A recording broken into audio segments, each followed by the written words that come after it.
एक बार एक स्त्री अपने मरे हुए बच्चे को लेकर बुद्ध के पास आती है और कहती है, प्रभु मैं बहुत आशा से आई हूँ। मैं जानती हूँ कि आप परम ज्ञानी हैं और आपके लिए कुछ भी संभव है, तो इसलिए कृपया मेरे मृत बच्चे को जीवित कर दीजिए।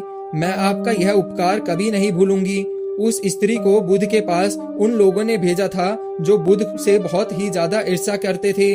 उनका उद्देश्य बुद्ध को नीचा दिखाना था।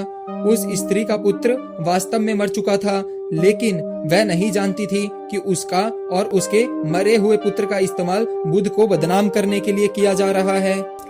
उसे सिर्फ यह बताया गया था कि बुद्ध किसी को भी जीवित कर सकते हैं।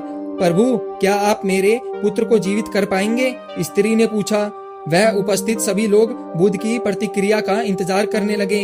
हाँ, मैं तुम्हारे मरे हुए बच्चे को जरूर जीवित करूंगा, बुद्ध ने कहा। बुद्ध की बात सुनकर सभी लोग चौंक जाते हैं, लेकिन वो महिला बहुत खुश होती है। बुद्ध कहते हैं, लेकिन उससे पहले तुम्हें भी कुछ करना होगा। महिला पूछती है, बताइए प्रभु मुझे क्या करना होगा? बुद्ध कहते हैं कि आपको एक मुट्ठी सरसों का दाना लाना होगा। मैं अभी लेकर आती हूँ प्रभु, महिला कहती है।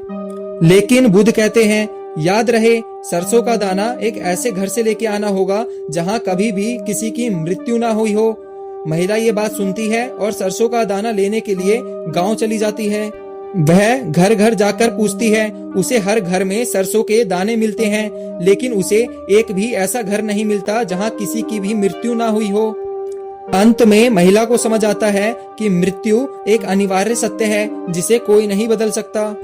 वह महिला बुद्ध के पास जाती है और बुद्ध को कहती है, प्रभु मैं इस बात को जानती थी, लेकिन मैं स्वीकार नहीं कर पा रही थी कि मृत्यु एक अनिवार्य सत्य है। लेकिन आपने बिना कुछ कहे ही मुझे इस सत्य से अवगत करवा दिया। बुद्ध ने कहा, यह प्रकृति का नियम है। जो जन्म लेता है उसको मृत्यु भी आती है। कोई बड़ा हो, बूढ़ा हो, सुंदर हो, जवान हो या राजा या रंग ही क्यों ना हो, मृत्यु तो अनिवार्य सत्य है, सभी को आनी है।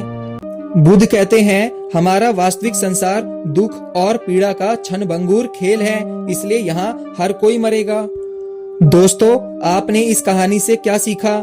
हमें जरूर बताएं और हाँ, इस कहानी को अधिक से अधिक लोगों को जरूर शेयर करें ताकि वह भी जीवन के इस सत्य को जान सके।